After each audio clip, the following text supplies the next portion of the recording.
ಏನು ಮಾನವನನ್ನ ಬಳಸಿಕೊಂಡು ಅಂದರೆ ಮ್ಯಾನ್ ಪವರ್ ಬಳಸಿಕೊಂಡು ಕೂಲಿ ಆಳುಗಳನ್ನು ಬಳಸಿಕೊಂಡು ಆ ಒಂದು ಗುಂಡಿ ಅಗೆಯುವ ಕಾರ್ಯಾಚರಣೆ ಬಹಳ ಸಮಯ ಹಿಡಿತು. ಯಾಕಂದರೆ ನಿನ್ನೆ ಒಂದು ಮಿನಿಮಮ್ ಒಂದು 2 ಜಾಗ ಆದರೂ ಉತ್ಖನನ ಮಾಡಬೇಕು, ಏನಾದರೂ ಮಹತ್ವದ ಸುಳಿವನ್ನು ಪಡಿಬೇಕು ಅಂತ SIT ಅಧಿಕಾರಿಗಳು ಎಷ್ಟೇ ಪ್ರಯತ್ನ ಪಟ್ಟರೂ ಕೂಡ ಅದು ಸಾಧ್ಯವಾಗಲಿಲ್ಲ. ಒಂದು ಕಡೆಯಿಂದ JCBಯನ್ನು ಬಳಸಿದರೂ ಕೂಡ ಸ್ವಲ್ಪ ವಿಳಂಬವಾಗುವಂಥದ್ದನ್ನು ನಾವು ಗಮನಿಸ್ಬೋದು. ಯಾಕಂದರೆ ತನಿಖಾ ಪ್ರಕ್ರಿಯೆಗೆ ಇದು ಬಹಳ ಹೊಡೆತವನ್ನು ಕೊಡುತ್ತೆ. ಯಾಕಂದರೆ ಈಗ SIT ಅಧಿಕಾರಿಗಳಿಗೆ ಇರುವಂಥ ಕೆಲಸ ಯಾವತ್ತಿನಿಂದ ಅಂದರೆ ಇನ್ ಕೇಸ್ ಆ ಜಾಗವನ್ನು ಅಗೆದಂಥ ಸಂದರ್ಭ ಸಿಗುವಂಥ ಒಂದು ಕಳೆಬರಹದಿಂದ, ಯಾವಾಗ ಕಳೆಬರಹ ಸಿಗುತ್ತೋ ಆ ಬಳಿಕ SIT ಅಧಿಕಾರಿಗಳ ಕೆಲಸ ಸ್ಟಾರ್ಟ್ ಆಗುತ್ತೆ ಪೂರ್ಣ ಪ್ರಮಾಣದಲ್ಲಿ. ಸೊ ಅದಕ್ಕೋಸ್ಕರ ಇವತ್ತು ಏನು ಈ ಮೂರು ತಂಡಗಳಾಗಿ ಮಾಡಿಕೊಂಡು ಇವತ್ತು ಕೆಲಸ ಮಾಡಬೇಕು, 3 ಜಾಗದಲ್ಲಿ ಎಟ್ ಎ ಟೈಮ್ ಗುಂಡಿ ಅಗೆಯುವಂಥ ಕೆಲಸ ಮಾಡಬೇಕು ಅಂತ ಅವರು ಪ್ಲ್ಯಾನ್ ಮಾಡ್ಕೊಂಡಿದ್ದಾರೆ. ಯಾಕಂದರೆ ಎಷ್ಟೇ ಮ್ಯಾನ್ ಪವರ್ ಹಾಕಿದ್ರು, ಎಷ್ಟೇ ಕಾರ್ಯಾಚರಣೆ ಮಾಡಿದ್ರು ಕೂಡ ನಾವು ನೋಡ್ಬೋದು ಒಂದು ಅಡಿಗೆ ಸುಮಾರು 1 ಗಂಟೆ ಬೇಕೇ ಬೇಕಾಗುತ್ತೆ. ಇನ್ನೊಂದು ಕಡೆಯಿಂದ ಮಳೆ ಬರ್ತಾ ಇದೆ, ಮಳೆ ಬರುವಂಥ ಕಾರಣದಿಂದಾಗಿ ಆ ಸಮಯ ಇನ್ನಷ್ಟು ವಿಳಂಬವಾಗುವಂಥ ಸಾಧ್ಯತೆ ಇದೆ. ಮಿನಿಮಮ್ 6 ಅಡಿ ಅವರು ಅಗಿಲೇಬೇಕಾಗುತ್ತೆ.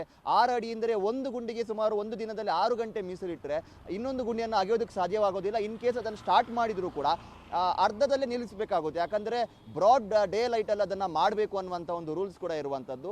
ಹಾಗಾಗಿ ಇವತ್ತಿನ ದಿನದಿಂದ ಅಧಿಕಾರಿಗಳು ಬೇರೆದ್ದೇ ಒಂದು ಪ್ಲ್ಯಾನ್ ಮಾಡ್ಕೊಂಡಿದ್ದಾರೆ. 3 ತಂಡಗಳನ್ನಾಗಿ ವಿಂಗಡಿಸಿ ಗುಂಡಿಗಳನ್ನು ಅಗೆಯುವಂಥದ್ದು, ಎಟ್ ಎ ಟೈಮ್ 3 ಗುಂಡಿಗಳನ್ನು ಅಗೆಯುವಂಥದ್ದು. ಆತ ತೋರಿಸಿರುವಂಥ 3 ಜಾಗಗಳನ್ನು ಅಗೆಯೋದಕ್ಕೆ ಅಧಿಕಾರಿಗಳು ಮುಂದಾಗಿದ್ದಾರೆ. ಆದರೆ ಇಲ್ಲೊಂದು ಕಾನೂನಾತ್ಮಕ ತೊಡಕು ಕೂಡ ಎದುರಾಗುತ್ತೆ. ಅಂದರೆ ಯಾವ ಗುಂಡಿಯನ್ನು ಅಗೆಯುವಂಥ ಸಂದರ್ಭದಲ್ಲಿ ಅಲ್ಲಿ ಮ್ಯಾಜಿಸ್ಟ್ರೇಟ್ ಲೆವೆಲಿನ ಒಬ್ಬ ಅಧಿಕಾರಿ ಇರಲೇಬೇಕಾಗುತ್ತೆ. ನಿನ್ನೆ ಪುತ್ತೂರಿನ AC ಸ್ಟೆಲ್ಲಾ ವರ್ಗೀಸ್ ಅವರಿದ್ದರು. ಸೊ ಅವರ ವ್ಯಾಪ್ತಿಯೊಳಗೇ ಆ ಸಮಾಧಿ ಅಗೆಯುವಂಥ ಪ್ರಕ್ರಿಯೆ. ಈಗ ಒಂದು ಸಮಾಧಿಯನ್ನು ಅಗಿಬೇಕು ಅಂದರೆ ಅಲ್ಲಿ ಸ್ಟೆಲ್ಲಾ ವರ್ಗೀಸ್ ಅವರು ಇರಬೇಕು. ಅವ್ರು ಇರುವಂಥ ಸಂದರ್ಭ ಇನ್ನೊಂದು ಗುಂಡಿಯನ್ನು ಅಗೆಯುವಂಥ ಅವಕಾಶ ಇಲ್ಲ.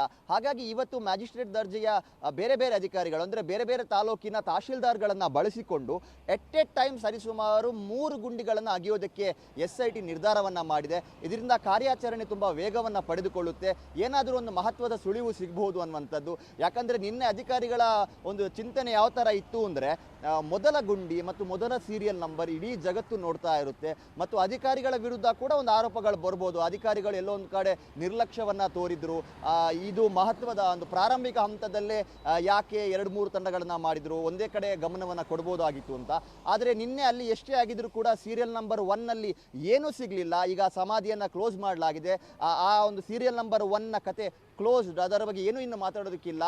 ಈ ಕುರಿತು ಅಧಿಕಾರಿಗಳೇ ಮಾಹಿತಿಯನ್ನು ನೀಡಿದ್ದಾರೆ. ಅಲ್ಲಿ ನಮಗೇನು ಸಿಕ್ಕಿಲ್ಲ, ಮುಂದಕ್ಕೆ ಆ ವಿಚಾರದಲ್ಲಿ ಏನೂ ಯಾವುದೇ ರೀತಿಯ ಕಾರ್ಯಾಚರಣೆ ಇಲ್ಲ. ಇನ್ನು ಸೀರಿಯಲ್ ನಂಬರ್ 2 ಆಗಿರ್ಬೋದು, 3 ಮತ್ತು 4ಗೆ ಸಂಬಂಧಪಟ್ಟ ಹಾಗೆ ಇವತ್ತಿನಿಂದ ವೇಗವನ್ನು ಜಾಸ್ತಿ ಮಾಡ್ತಾ ಇದ್ದಾರೆ. 3 ತಂಡಗಳನ್ನಾಗಿ ಮಾಡಿ ಕೂಲಿ ಕಾರ್ಮಿಕರ ಸಂಖ್ಯೆಯನ್ನು ಕೂಡ ಜಾಸ್ತಿ ಮಾಡಿ ಸುಮಾರು 3 ತಂಡಗಳನ್ನಾಗಿ ಅವರನ್ನು ವಿಂಗಡಿಸಿ ಇವತ್ತಿನಿಂದ ಗುಂಡಿ ಅಗೆಯುವಂಥ ಪ್ರಕ್ರಿಯೆಯನ್ನು ವೇಗ ಮಾಡಲಿಕ್ಕಿದ್ದಾರೆ. ಯಾಕಂದರೆ ಒಂದೊಂದು ಗುಂಡಿಗೆ ಒಂದೊಂದು ದಿನ ಅಂತ ಮೀಸಲಿಟ್ಟರೆ ಸರಿಸುಮಾರು 100 ಶವಗಳನ್ನು ಆತ ಹೂತಿದ್ದೇನೆ ಅಂತ ಹೇಳ್ತಾ ಇದ್ದಾನೆ.